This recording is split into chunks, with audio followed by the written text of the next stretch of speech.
Hi guys, welcome to this week's video. It's going to be quite an interesting one as it's all about rune magic, things you can do, little spells that you can do with your runes. And so I thought, as this was requested, it would be a good one to do for you. So if you're really interested in this subject, carry on watching.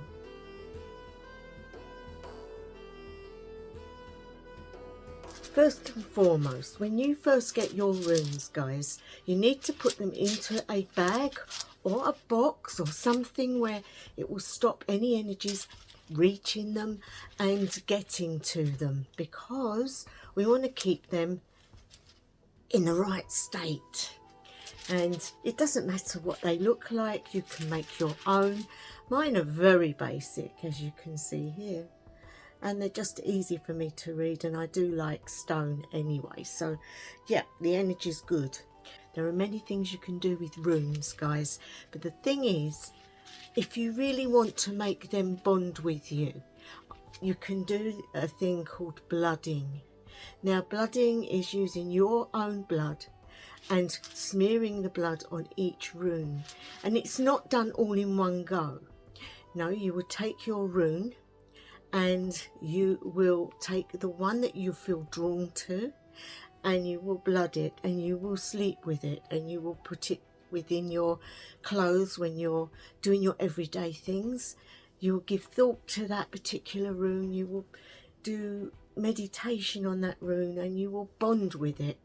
And once you get that you feel you've done enough with that particular rune, you then go on to another one, and it can be again, ask what one it should be and you will be shown. Like anything in Seiðr, you have to remember that it goes by feeling, by spiritual involvement, in connection, and so everything you use will become like a tool, but it will also be part of you, like your drum, like your staff. These things connect, and even your chair. Now, what do I mean by the chair? Well, the chair, believe it or not, is part of Seiðr. The chair is the chair that you sit upon, that you do all your work on, that you keep specially for that.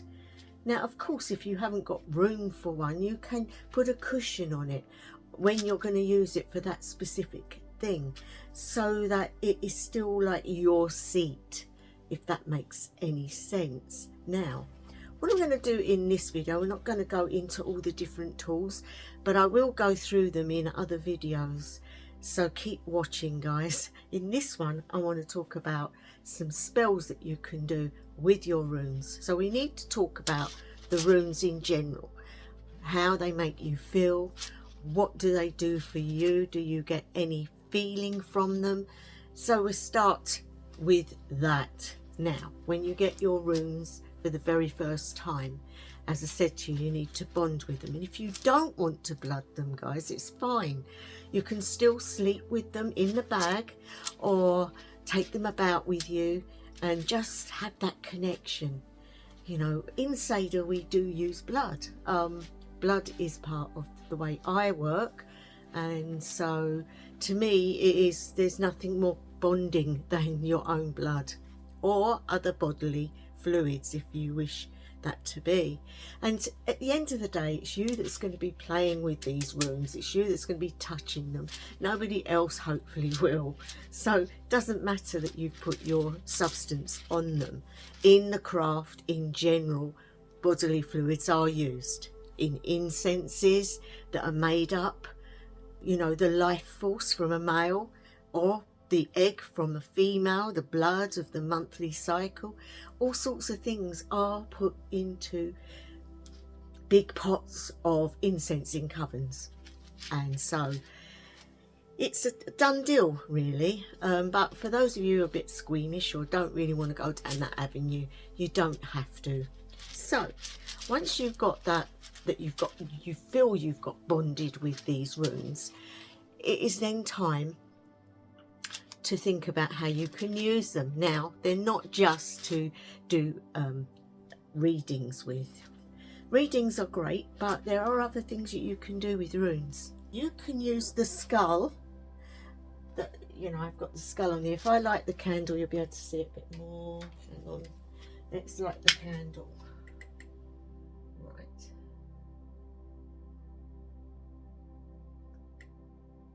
You can see the candle. I'm going to sit. It's easier for me.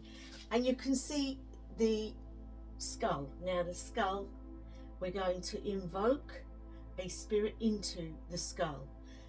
The spirit helper that's going to give you aid in the spell that you want. Okay, so we would like a healing spell. Now for healing you need love. Love is the utmost thing. You also want, and I always use, and people are going to say, oh, but if something is causing grief, you want to halt it in its place. You want to stop it where it is. So what I like to use is Isa and Gebo for love, and also Algis for protection. Now the three of those runes put together, when you chant over them, you're chanting that into this skull. So by looking at the eyes while holding the runes up at the eyes and calling the spirit to come and aid you in the healing. Now it can be anything, bad illness to something really slight. It could be somebody who needs to get better after a fall, for example. So they need protection around them. They need a lot of love and care, and they also need the pain to stop. So all those three runes can be used. We have your skull, and what you need to be doing is holding the runes up to the skull, and while doing this you need to chant something over it. You're calling on your helper, your higher self or your deity, whoever it is you want, but I don't always do that. What I do is I drum softly with the rune, and by calling the rune into the skull. So first we want to seek approval and ask for the spirit guide to come in, or whoever it is you're wanting to come in. So I'm going to seek that first, and I'm going to say, hail to the old ones, hail to the healing ones, hail to those who need to aid me this day. I call upon a communicator, I call upon a helper and a guide in the healing realms. Come and work with me this day. I call upon you, I call upon you. Now the first one you need, and I feel, would be Isa, and so you will hold that there. You see, that's Isa, and I'm going to tap with it. Now go with the flow with this, guys. So you're going to Isa, Isa, Isa, Isa. Hold it to the skull so the eyes can see it, and put that one down on your altar and get your next one. We want to give protection next, so that's the algaes, if you can see it, and we're going to go algaes,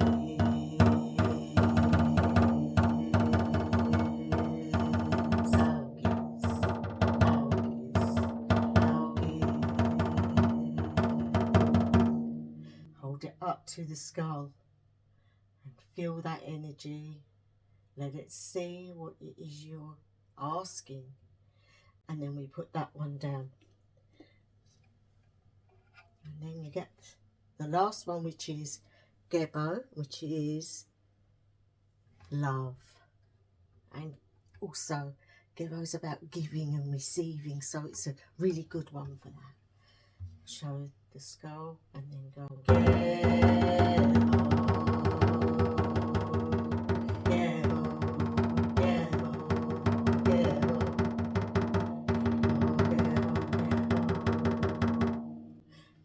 into the skull again and then put it on the altar. Now you can go into a drumming session, or you can sit and quietly think about the person that you need the healing for and drum lightly, just keeping that tone going in the same beat.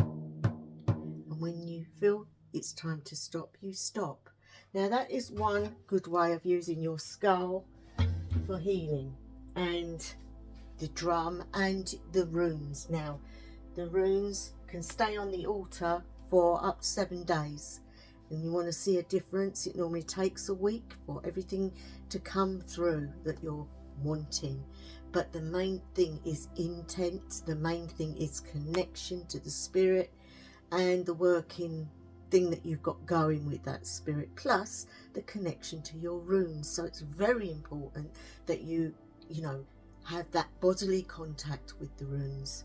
So not a bad thing to do. I quite enjoy that one because you're using your skull as well, which is also cool. Now remember, you still got that spirit is still in that skull, and it can see everything and it can hear everything, and it is with you, so it's still working. So you could do another type of spell, and this spell can be actually drawing onto you or onto a candle. This one's about strength in everyday issues, in problems, and you need to find a route through the problem. So what you're going to be doing is seeking that spiritual connection again to bring forth a way out of the situation that you're in, and also the strength to do it. It could be a bad relationship or a friendship that's gone wrong, or it could be a financial burden, anything really where it's causing you a lot of stress and a lot of problems. So what we need to do is use these 2 runes, which is Rado for journeying your way out. It's giving you a different way out, and also the strength of the sun at the same time. You're on a journey. And Urus, which is for strength, which is what you really need. And what we're going to do, we can see these 2 runes, and they're easy to draw, guys, they really are. And what I want you to do is find something sharp, and it doesn't matter what you use. Now I don't use a knife because I use a little pair of scissors, which is easier. Now you're still in the sight of the skull, remember that, and don't ignore it. So we're going to say to the skull, please come and give us strength and clarity, and let us walk forwards out of the problem that we're in. I seek your help on this situation. Now, sometimes you might see little lights around the skull when you're really involved in it. So what I normally do is I get the flame, because the flame is the power as well. So in the fire we have power, we have light, but we also have power. So I just put the scissors or the tip of the knife, whatever you've got, into the flame and seek its help. Okay, and once you've done that, you write into this your runes. Now you can do it that way round, which I like to do, and I'm going to do Urus first. So just be, it's not easy, but it's doable, guys. You can do it. There we go, that's Urus. And the other one was Rado, and I do that underneath it. So Rado is like a big R, and that's it. We can light it. As you can see, we have spirit contact. Now you've just put those runes into it, but can you see how the flame is going really mental? And that is because you are working with spirits, remember, and you're also, if you can see that, it has blackened. Spirit has spoken. When this happens, it means that the problem that you've got is such a large problem that it's going to take time. It's going to take time. So leave this on your altar and go back to it each day and do the same thing with the flame until it finally lights. And when it lights, you know that it's done. And also the runes can be left with it, even though you've drawn them into the candle. Another thing that you can do, guys, is using a incense stick and lighting it. And when you light it, just think about the intent. Now this can be spirit communication as well. So you've lit that and it's getting a nice smoke, which is what you want. Now, again, with the runes, you can do this by writing the rune into the incense. You need to get it going really, guys. And we want to get a nice... Now this could be seeking your spirit guide and using a rune to do it. Now I'm going to seek Freya, so I want to do Fehu. So I would go like this into the smoke. But you're thinking about her and you're getting the smoke, and then you're going to write the rune into it. And you can say Fehu,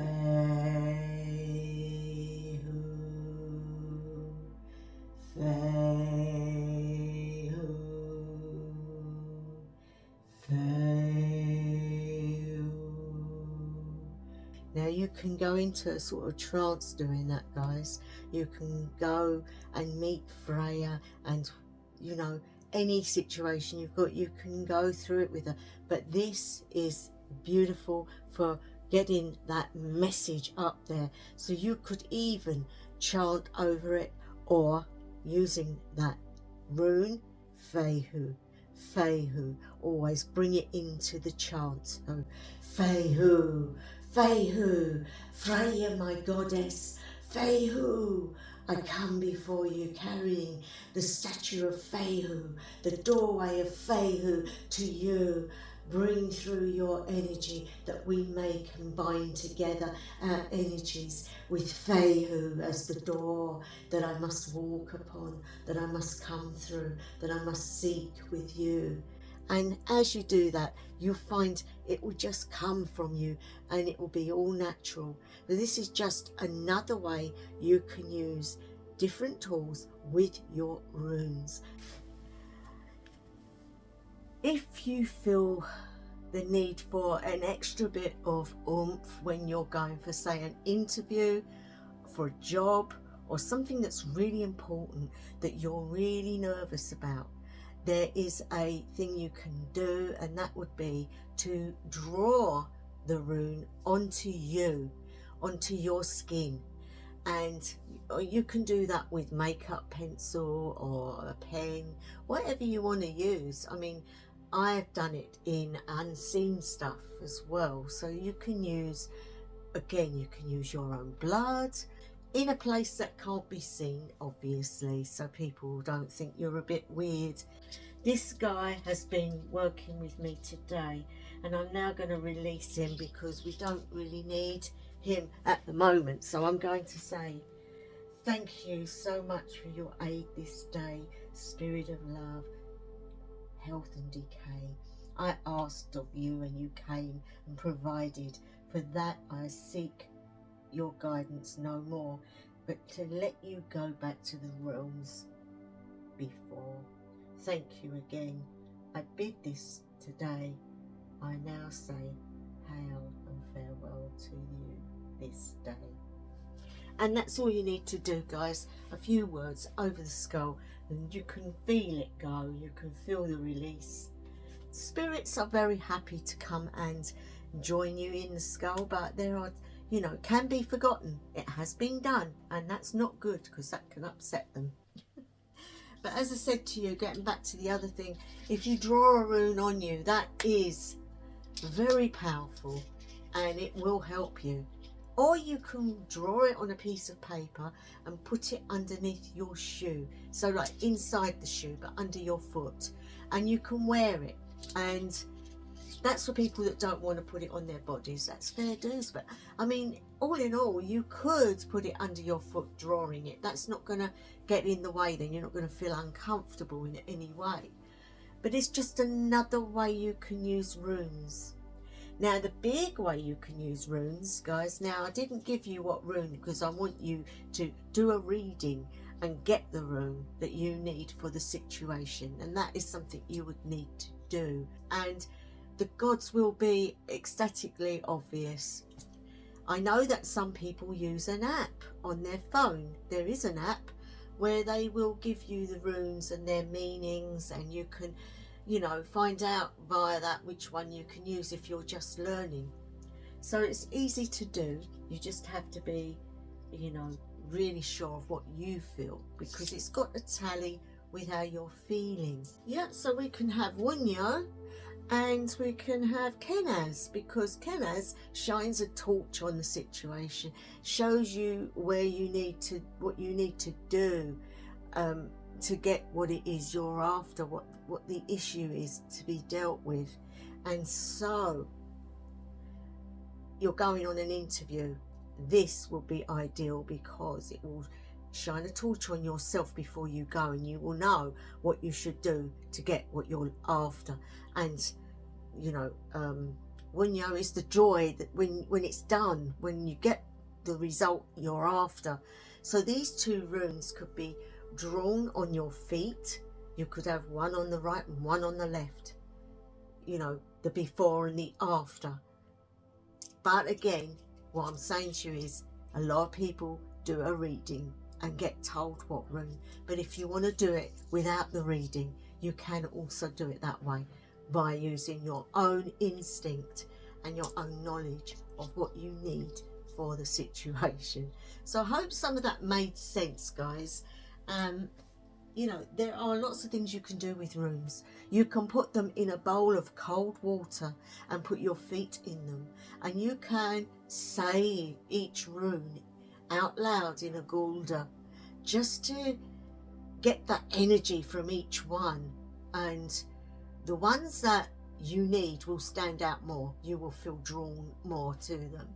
And it doesn't hurt the body to have the runes around the feet, because when I do it, I always get the knowledge of the ones that need to be called out. So, or you could do it one at a time in there, but it would take a long time. So that's my thing. I would like to put them in cold water, put my feet in them, and sometimes when I finished with the feet, I put my hands in, or vice versa. It's just a way of connecting, as well as finding out what it is they want to do to help you, because it's a little bit like the chakra system. You know, you're opening up portals and energy places, but sometimes you get filled with the right energies via being with them, like when you flush through with water into those areas. It's the same sort of thing. So you can use your runes in that way. You can hand a rune to somebody and help them in that way. You could do a complete healing session with them and have you know, a different lot of runes, ones that you can hand out to people, and give it to them for a set amount of time, and then they have to return them to you. These things are powerful. Runes are powerful, and for people that think they just were letters or marks on a piece of stone or crystal, they are very powerful. Another thing I wanted to say, guys, is like when you get people say, oh, I've got all these crystals and I'm just going to write the runes on. Now, I don't do it that way. If I'm going to do that, then I have to match the right crystal with the right rune. The energies have to be the same. And so when you get a whole lot of one stone with the runes all on them, I personally don't agree with that. That's for the individual to understand whether they think it's right or not. But in my mind, no, because they're all different energies and you really want to keep the energies balanced as much as possible. But hey ho, it's up to the individual at the end of the day. If they're getting results doing it that way, then okay, that's fine. But in my practice, I wouldn't personally do that. This was asked for by one of my lovely subscribers. They wanted some ideas for spell work with runes, and so I hope this has helped you, and I hope this has helped others. And so I'm going to leave it there, guys, and I'll be back next week with probably another request video from another subscriber. So if you want to find out something about what you'd like to know, leave me down below what you'd like a video on, and I will add it to the list and I will do it. So I hope you've enjoyed it. If you haven't subscribed, guys, please think about it, because it will help the channel, and I will see you next week for another video. So wherever you are, whatever time of day, night or evening it may be, I wish you the best ever. House of Alang.